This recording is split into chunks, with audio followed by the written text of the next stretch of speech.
As part of Friday night's bombshell special report, Elizondo, who says he ran a secretive Pentagon UFO program, shares what he claims the government really knows. The first thing that disappeared was not the boy. It was the drawing. That distinction matters because in the autumn of 1959, the drawing was still sitting on a teacher's desk in a small elementary school in Millfield, Ohio, surrounded by the ordinary debris of childhood. Blunt pencils, half-used erasers, construction paper, finger paints, and the faint smell of chalk dust that seemed to cling permanently to the walls. Nothing about the room suggested that it would become the center of a mystery that would survive for decades. Outside, November had settled over the town with the gray, damp cold that comes early in Ohio, and inside Mrs. Elalana Grady's third-grade classroom, a 7-year-old boy named Thomas had just placed a sheet of manila paper in front of her. He had drawn something on it in wax crayon, blue, gray, a little red. At first glance, it might have been mistaken for the kind of strange spacecraft picture a child might produce after watching too much science fiction. But Mrs. Grady had been teaching children for 11 years, and according to the recollections of former students, she was not easily impressed. She knew the difference between imagination and insistence. She knew when a child was telling a story because he wanted attention. And what unsettled her that morning was not simply what Thomas had drawn. It was the certainty with which he explained it. Before we go any further, please subscribe to the channel and help us reach our goal of 5,000 subscribers. He told her that he had been inside, not near it, not dreaming about it. Inside. The men who weren't men, as he called them, had taken him during the night. He struggled to explain how. He said they had not carried him through the house or lifted him through a door. They had simply lifted him, and he was strangely emphatic about the distinction. Then came the part that Mrs. Grady reportedly found hardest to write down without making it sound absurd. Thomas said they had taken him through the wall of his bedroom. On the other side was a space he could not describe using ordinary dimensions. It was very large, he said, but it also felt very close. Everything seemed to be around him at once. There was no obvious front of the room, no distant wall toward which everything faced. The space seemed to wrap around a center, and inside that space were compartments, passages, and a central structure that Thomas called the thinking part. He told Mrs. Grady that the beings had shown him how their traveling place worked. They had communicated without moving their mouths, he said. They had not spoken words. Instead, they had given him what he described as pictures that you feel. And when Mrs. Grady asked him why they would show such things to a child, Thomas gave an answer that would later become one of the most troubling lines in the entire case. They told him he was going to need to know it later. The teacher wrote the words down. Then she underlined them twice. Years later, that small act would become one of the reasons the story refused to disappear completely. The sheet of paper measured approximately 14 inches by 11. Ordinary manila paper, the kind used in American classrooms during the period. The drawing itself was made almost entirely with blue and gray wax crayon, with several red markings placed around specific sections of the structure. Thomas explained that one of those red areas showed where the air comes in. Then, almost as if correcting himself, he added, "That isn't air." It was an odd sentence, too specific to be meaningless, but too strange to be useful. And yet it was only one detail among many. The drawing was not chaotic. It did not resemble the familiar spacecraft pictures children produced during the space age, with a cockpit at the front, engines at the back, windows along the sides, and astronauts sitting in rows. Thomas had drawn something fundamentally different. The structure seemed organized around a central core, with smaller chambers extending outward in a radial arrangement. There was no obvious front, no obvious rear, no privileged direction from which the craft appeared to operate. The rooms seemed to surround the center, as though the center itself were the reason the rest of the structure existed. And then there was the precision. That was what caught the attention of Dr. Harold Fenwick. Fenwick was a behavioral psychologist associated with Ohio State University, and when the case reached him several months later, he approached it in the way a researcher would approach any unusual claim. Not with immediate belief, but with questions. Where had the boy seen such an image? What had he been exposed to? What books were in his home? What television programs did he watch? What magazines came into the household? Had someone shown him technical drawings? Had an adult discussed spacecraft around him? Had another child influenced him? Could the drawing have been copied from an existing image? These were the obvious questions, and Fenwick reportedly pursued them systematically. He worked with a graduate student named Paul Whitmore to conduct what he called a cultural audit, cataloging the available sources of information that might have influenced Thomas. They looked at television programs, comic books, library material, magazines, and popular science fiction imagery circulating in America in 1959. The timing seemed, at first, almost too convenient. Sputnik had launched 2 years earlier, and the United States was consumed by the idea of space. Science fiction had become part of everyday American culture. The Day the Earth Stood Still had already introduced millions of viewers to cinematic visions of extraterrestrial visitors. A 7-year-old drawing a spacecraft should not have been remarkable at all, except that Fenwick couldn't find the source.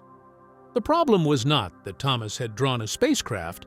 The problem was that nobody could identify where he had learned to draw this spacecraft. Fenwick's surviving notes reportedly described the drawing as unusually organized for a child of Thomas's age. There were very few corrections. The lines did not wander and restart in the way children's drawings often do when an idea is being invented as it is placed on paper. Thomas seemed to know where each line was supposed to go before the crayon touched the page. The proportions between different sections appeared deliberate. The central structure occupied a defined position relative to the surrounding chambers. Corridors seemed to connect areas according to a consistent internal logic.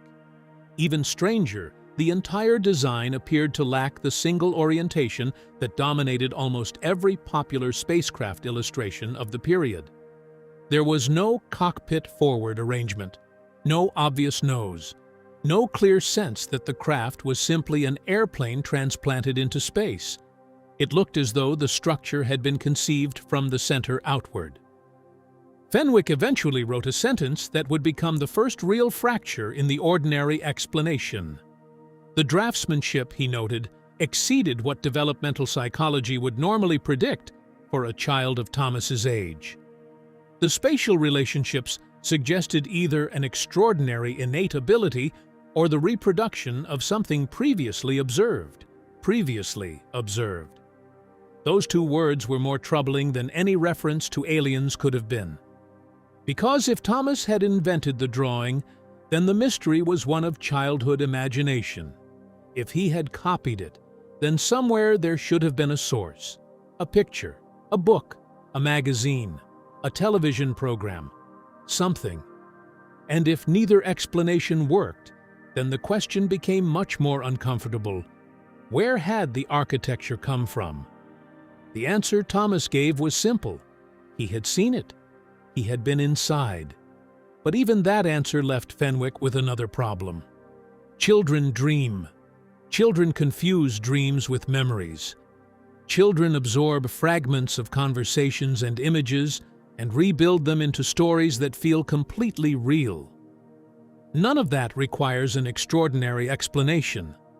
In fact, it would have been much easier if Thomas's story had been inconsistent, if the details had changed every time someone asked him about the night, if the beings had become taller, shorter, friendlier, more frightening, or more elaborate with each interview, if the craft had acquired new rooms and new machinery as the months passed. Those changes would have been perfectly understandable. Memory is not a recording, it is reconstruction. But according to the surviving accounts, Thomas's essential story remained remarkably stable. The beings were tall. They did not have faces in the ordinary sense. They communicated without speaking. They lifted him rather than carried him. The interior of the craft seemed impossibly large, while somehow feeling close around him. There was a central structure he called the thinking part, and he had been shown how the craft worked because he was going to need to know it later. The drawing was the physical counterpart to those memories, and that was what made it so difficult for Fenwick to dismiss. The paper did not tell anyone whether Thomas had truly entered an unknown craft. It could not prove that the beings existed. It could not establish that his memories came from an actual event rather than a dream, a psychological experience, or some combination of imagination and outside influence. But the drawing created a different kind of problem. It was an artifact. It existed independently of the story. Someone had put crayon to paper and created a structure that, at least according to the surviving descriptions, appeared more organized than anyone expected from a 7-year-old. And the original drawing would eventually become almost as mysterious as the experience it supposedly depicted. At some point, it was catalogued informally in Fenwick's personal files as Exhibit M12. Then the years began to close around it. Thomas's classroom returned to normal. The children went on with their lessons. The teachers moved from one school year to another. The town continued its ordinary life. Whatever had happened to the boy in November 1959 became something adults discussed quietly and children remembered imperfectly. But the drawing remained with Fenwick, and the case continued to exist inside a small circle of researchers who apparently regarded it as unusual enough to preserve, but not understandable enough to publish. And then another detail emerged. When Fenwick showed the drawing to a physicist named Dr. George Callaway in 1960, Callaway reportedly became interested in the central structure. He did not focus on the corridors. He did not focus on the compartments. He focused on the thing Thomas had called the thinking part. At the center of the drawing was a series of concentric rings accompanied by directional arrows.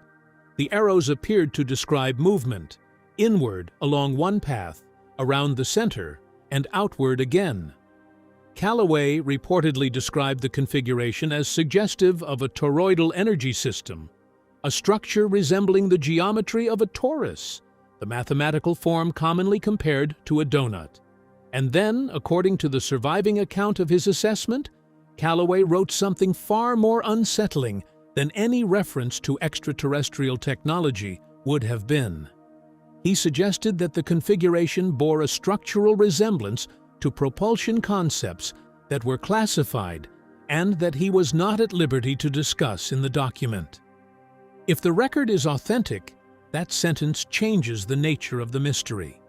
Because now the question was no longer simply, why did a child draw a strange spacecraft? The question became, what did an experienced physicist believe he was seeing? Callaway's involvement reportedly ended soon afterward. The correspondence stops. Fenwick's later notes contain only a brief reference suggesting that consultation had been discontinued. Then there is silence. No dramatic announcement, no public revelation, no scientific paper. Just silence. And perhaps that is what makes the case so haunting. Because extraordinary stories usually become larger with time. They accumulate witnesses, photographs, interviews, books, arguments, believers, skeptics, investigations. They become part of the cultural record. This story did the opposite. It seemed to shrink. The people who knew something about it disappeared into ordinary life. The researchers aged. The files were boxed. The references became harder to locate. Thomas himself moved away from Millfield, and his later whereabouts became increasingly difficult to trace through the surviving material. The drawing remained behind, or at least evidence suggests that it did. The original has not been publicly located since the 1970s. What survives, according to the account surrounding the case, is a photographic reproduction and partial documentation. The physical sheet of manila paper, the object that supposedly passed beneath the hand of a 7-year-old boy in 1959, has vanished into the same historical fog that swallowed so much else. And that leaves us with an uncomfortable possibility. Maybe there was nothing extraordinary behind the drawing. Maybe Thomas experienced a vivid dream. Maybe he encountered an image somewhere that Fenwick failed to locate. Maybe an adult influenced him without realizing it. Maybe the entire story became more elaborate as it passed from teacher to researcher to researcher. Maybe memory reshaped the event. Maybe the missing documents are not evidence of suppression at all, but simply evidence of ordinary archival loss. Those explanations remain possible.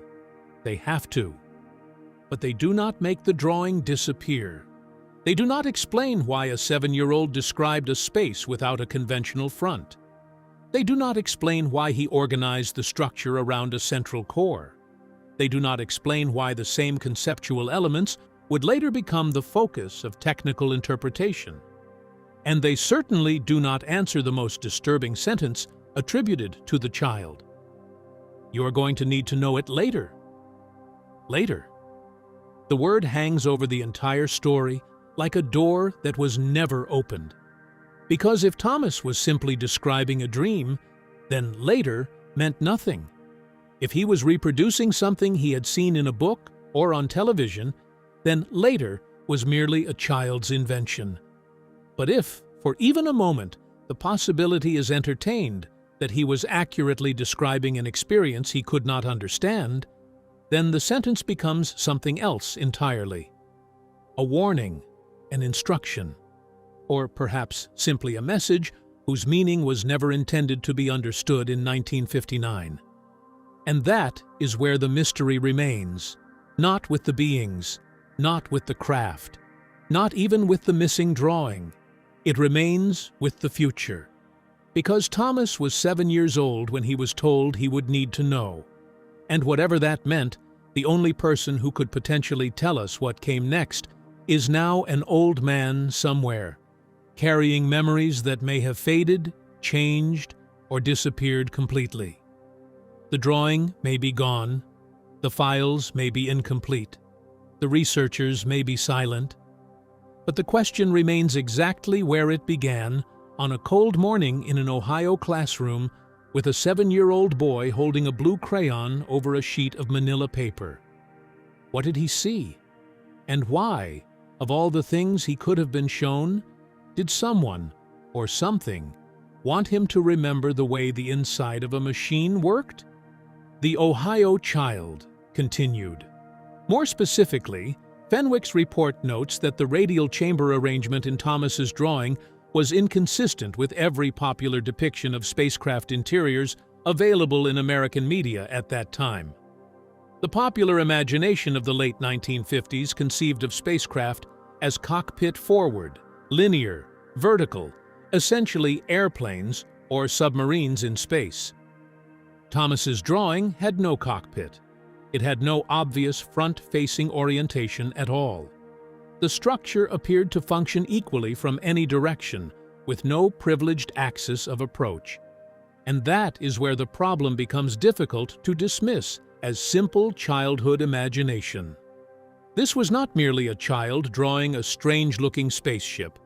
It was a child, apparently, organizing an enclosed environment around a central geometry rather than around a forward direction, creating a spatial concept that, according to the accounts surrounding the case, would not become a serious consideration in certain areas of aerospace design until decades later. In 1959, that concept appeared in crayon on a sheet of manila paper, drawn by a 7-year-old boy in Millfield, Ohio. How? Not where did he hear about it? Not when did he encounter the idea?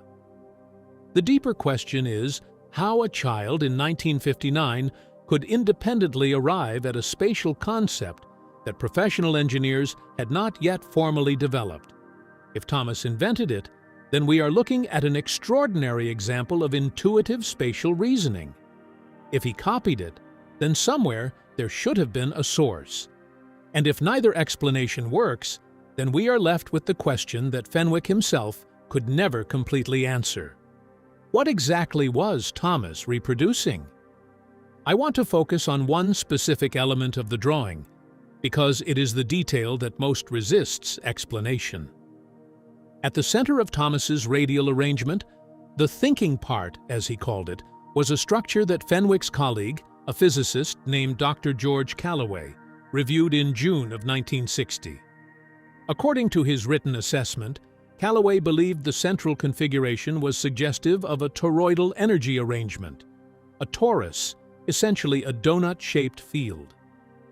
Thomas had drawn it as a series of concentric rings surrounded by directional arrows, the kind of arrows children use to show movement, except these arrows were not scattered randomly across the page. They appeared to trace a circular path inward and then outward again, forming a continuous loop around the center.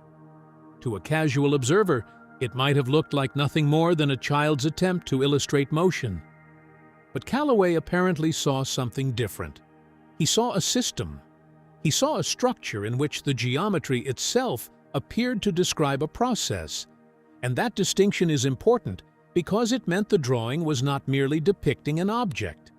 It was depicting something the object was supposed to do. Dr. Callaway's assessment, which I obtained as part of a partial document release from Ohio State's archived psychology department records, contains one sentence that I keep returning to. He wrote, "The configuration drawn by the subject, if interpreted as a functional energy system, bears a structural resemblance to certain classified propulsion concepts that I am not at liberty to discuss in this document." I'll say that again. A classified resemblance in 1960, appearing inside a document whose subject was a 7-year-old child's crayon drawing. That sentence changes the atmosphere around the entire case.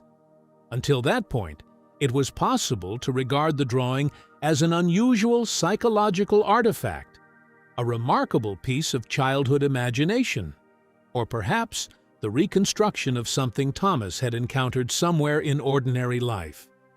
But Callaway was not a child psychologist, and he was not being asked to evaluate Thomas's imagination.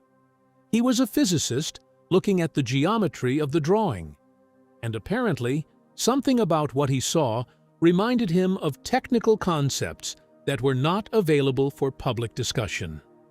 What was being classified in 1960 that looked like what a 7-year-old had drawn in November of 1959? I don't have that answer. The deeper I've searched, the more clearly that answer appears to have been removed from the accessible record. Perhaps there is an ordinary explanation. Perhaps Callaway was referring to a theoretical concept that has since been misunderstood.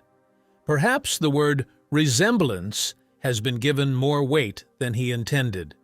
But whatever he meant, his involvement in the Fenwick Review ended abruptly after that written assessment. There is no substantial correspondence from him afterward, and Fenwick's own notes from July 1960 onward contain a single terse line where Callaway's name once appeared. Consultation discontinued. No further comment.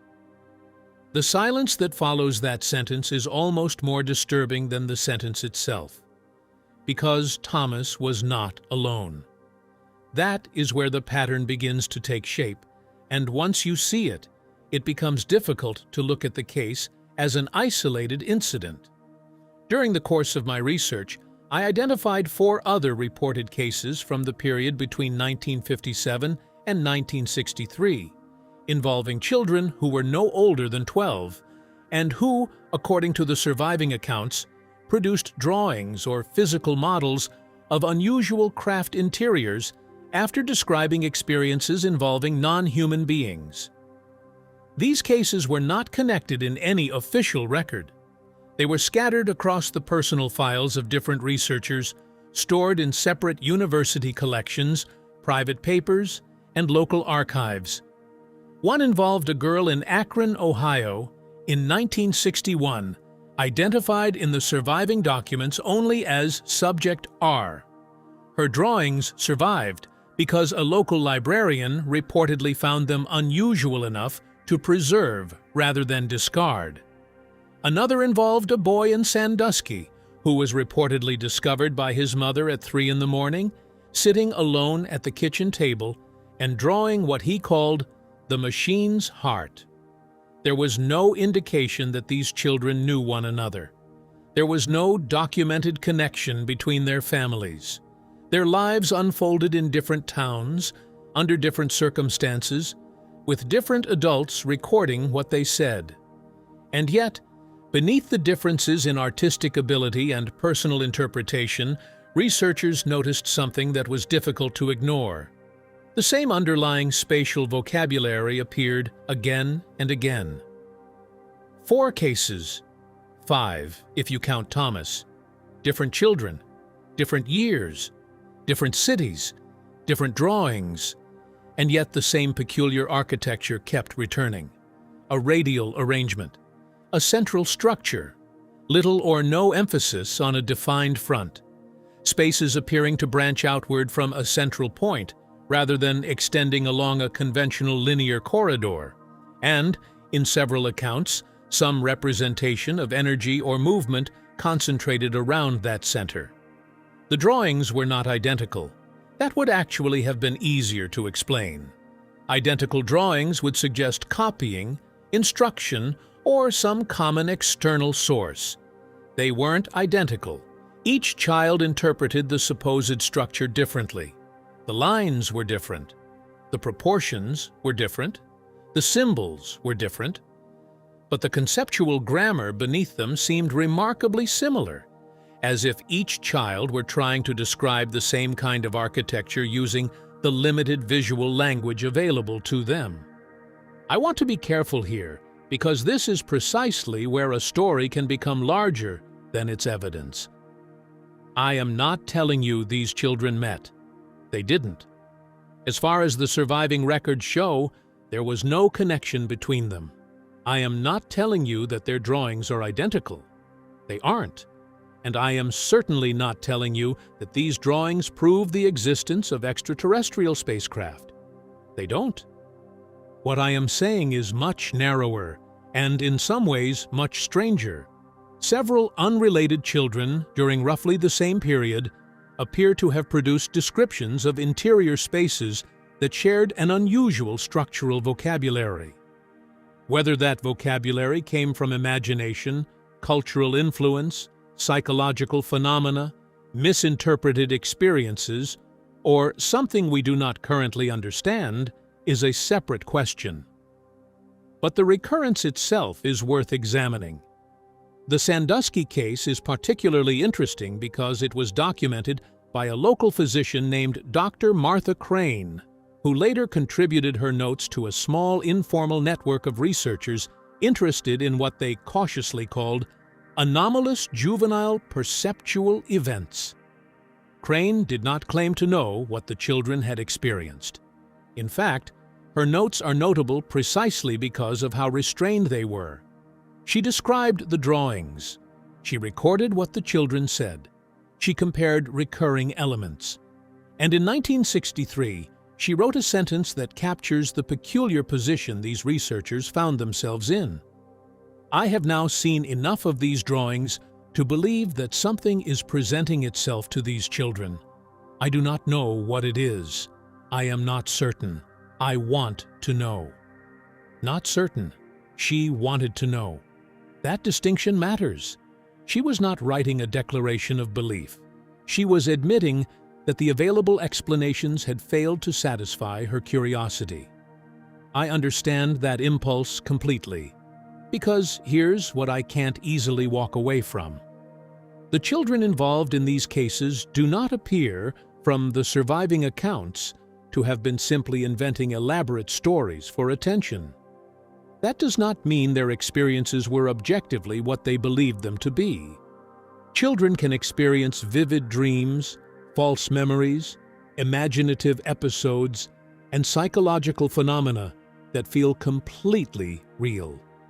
But fabrication and false experience are not the same thing, and the distinction matters. A child can sincerely describe something that never physically happened. At the same time, when researchers follow a child's account over months and find that the essential details remain remarkably stable, the consistency becomes data in its own right. That is exactly what Fenwick reportedly observed with Thomas.